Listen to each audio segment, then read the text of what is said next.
Hello, good day everyone, especially to our future social workers. Once again, we have our class right now. How are you? Hopefully you're fine and I hope you are fine there. How are you in your homes? So our topic right now is so vital and of course it's so viral. Siguro na nalalaman natin sa mga klase ngayon or sa mga social media ngayon, yung mga minors na nakakapatay, gumagawa ng krimen, yan po yung pag-uusapan natin ngayon. Ano ba yung roles and functions ng mga katulad nating mga social workers in handling and managing cases like children in conflict with the law? And by the way, yung objectives natin ngayon is that we're going to differentiate the different terms na importante sa topic natin ngayon like functions, roles, relationship, handling. And another thing, ano ba yung roles and function ng social work sa mga batang to? Another objective, ano yung kaibahan ng child at risk or CICL and CICL? And of course, ano yung mga legal basis natin dito sa topic na to? Okay? So, how roles and function differs and how they are related. First and foremost, dapat nating malaman ano yung role.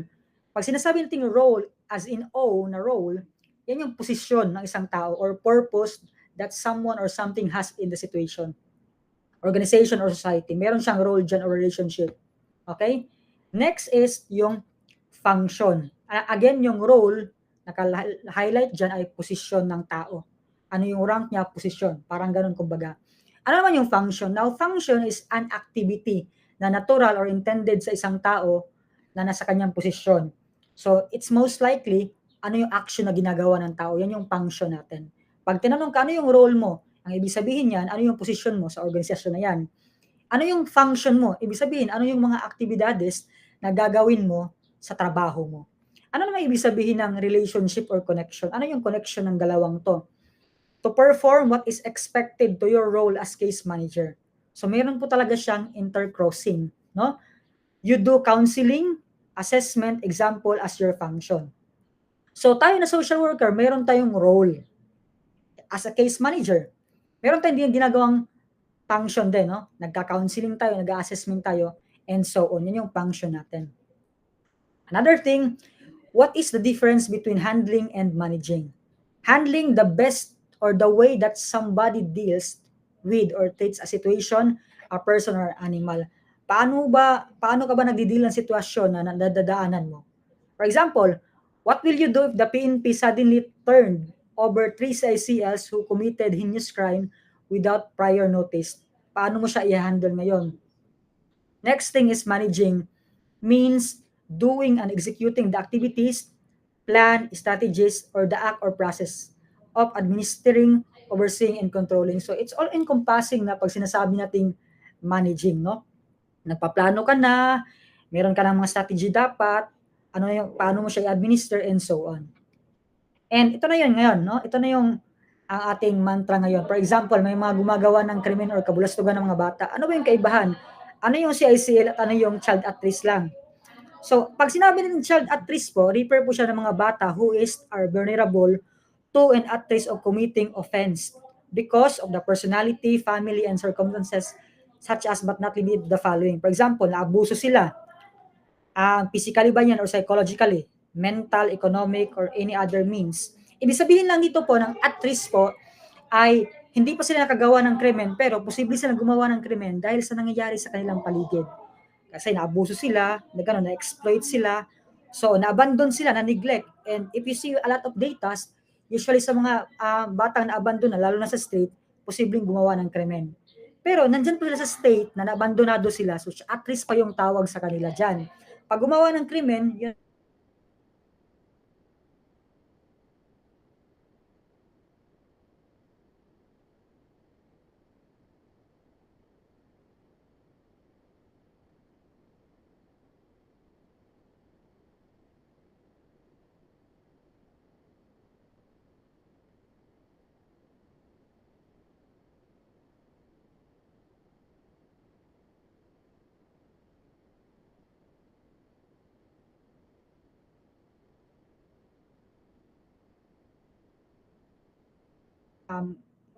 enter in marital relationship in alarm or scandal. For example, nang threat siya ng kapitbahay niya, na-alarma yung kapitbahay. So yung mga batang yan po, child at risk pa lamang. Okay po? Now, ano naman ngayon yung kaibahan ng child at risk at saka CICL? Ito na po yun, yung mga nagagawa talaga ng mga krimen, yung crime talaga po. Theft, robbery, rape, sexual assault, murder, carnapping, malicious mischief, and so on. Gumagawa ng drugs, so on po yan, no? CICL po yung tawag natin dyan. Okay? And ito po yung mga legal basis natin in terms of sa pag-handle sa mga cases na to ng CICL or child at risk. No? Meron po tayong 7610 and of course Republic Act 9344. No? Ang 7610 po, it's hereby declared that the state provide special protection to children from all forms of abuse, neglect, cruelty, exploitation, and discrimination, and so on. How about naman po Republic Act 9344? This is an act strengthening juvenile justice in the Philippines, amending in the purpose of Republic Act 9344. So the state recognizes the vital role of children and youth in national building and shall promote, protect the physical or moral, spiritual, intellectual aspect of their well-being. So matotal po, ito pong mga laws na to, binibigyan po ng tsansa po ang mga kabataan natin na magbago or ma-repair. Ito pa yung mga other legal basis natin po. Sabi ng United Nations in the Article 40, it's thereby required that treatment of children within justice system should be consistent to their dignity and worth. Naniniwala po tayo sa social work talaga na itong mga batang to na nakagawa ng ganyan, biktima lamang po sila ng mga malalang sitwasyon ng buhay nila. Especially po, 9344 po, isa po na sa pinaka-importante natin, it is a creation of Juvenile Justice Welfare Council attached to DOJ. Kaya sometimes madalang po tayo nakita yung mga CICL na mga institution natin, sometimes talaga under din po sila ng Department of Justice. And ano yung principle ng social work? Ito na yung role na pinaniniwalaan nating prinsipyo. Ang principle talaga natin that it is a required process of resolving conflict with the maximum involvement of the victim, the offender, and community. Hindi lang po natin dapat tulungan yung victim. We believe that pati yung mga offender po, we believe na kailangan din po silang tulungan. It seeks to obtain reparation sa biktima and reconciliation ng offender and the offended sa komunidad nila. And we are reassuring to the offender that she can be integrated into the society. It enhances public safety by activating the offender. So the purpose talaga po ay hindi po para mawala ng hustisya yung biktima. No? Yes, we need justice. That's our primary thing.